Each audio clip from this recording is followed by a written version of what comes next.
新闻一开始，咱先来关心风台的消息。中度风台3度2向咱台湾的方向，即马是直搞过来。8日透早可能就会发布陆上的风台警报。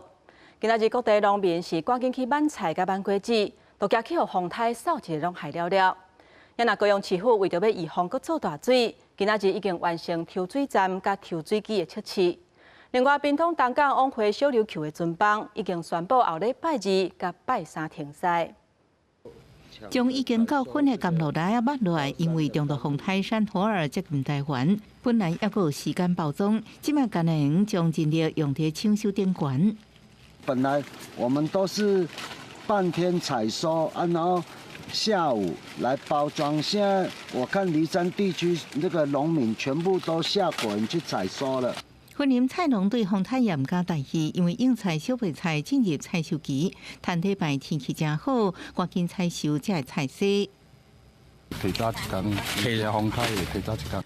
山火风台要来东半部地区上受影响，台东县副指教公告，规定上向山顶区域是管制区，下晡4点开始，限制或者是禁止民众进入，违规会依法开罚。复工渔港的渔船也入港，先风台各白线固定，避免损失。趁风还没有下来先把船只就定位。